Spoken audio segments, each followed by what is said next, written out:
Mais d'abord, Vincent Hervouette. Alors, il fait -7 à Kiev ce matin, 11 degrés à Tirana. C'est là que se rend le président de la République. C'est en Albanie. Il va participer au sommet UE Balkans occidentaux.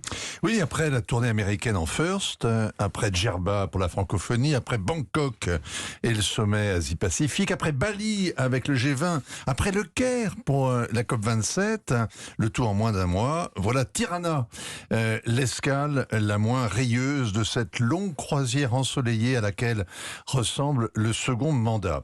Il n'y a pas de plage à Tirana et peu de glamour, juste des HLM aux couleurs délavées, des pavillons de banlieue qui étaient les villas de la nomenclatura du temps d'Enver Hoxha. Le tyran de Tirana avait fait de ces montagnes une Corée du Nord misérable. Et ce matin, Tirana a sa revanche. C'est la capitale des Balkans occidentaux pour la journée. Alors c'est très drôle cette expression Balkans occidentaux. Oui, elle a été inventée à Bruxelles. C'est pas de la géographie, c'est de la politique. D'ailleurs, il n'existe pas de Balkans orientaux. Il y a la Roumanie, la Bulgarie, la Croatie, la Grèce, etc.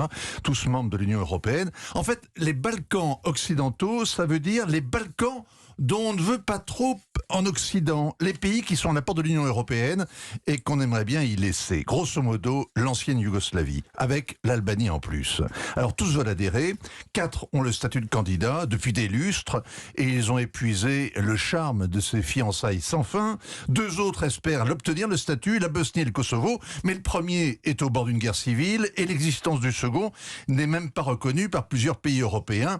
Les Balkans, ça n'a jamais été simple. Évidemment, aucun ne remplit les critères d'adhésion, notamment en matière de lutte contre la corruption. Et puis de toute façon, à 27, l'Union est déjà ingouvernable et un nouvel élargissement sonnerait le glas du rêve, du grand rêve fédéral en quelque sorte. Alors sauf que l'Ukraine et la Moldavie ont obtenu au printemps le statut de candidat eux aussi. Et oui, ils sont passés devant tous les autres alors qu'ils sont encore plus corrompus. L'agression russe leur a donné une sorte de carte prioritaire.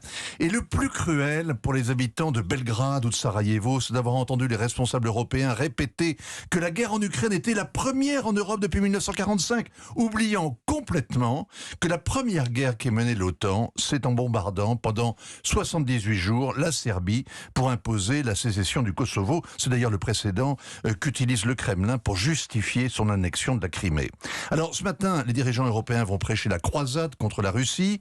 En échange, les Balkans toucheront 1 milliard d'euros, de quoi se chauffer cet hiver.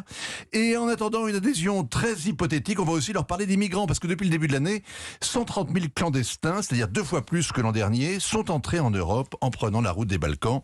La Commission a présenté hier son plan. À ses yeux, la solution pour limiter les entrées irrégulières, c'est tout simple, c'est que Tirana les régularise avec des procédures d'asile rapide. Le destin des Balkans occidentaux, c'est bien de rester à la porte, mais comme les vigiles d'un supermarché. Signature Vincent Hervouette. Merci Vincent, 7h46.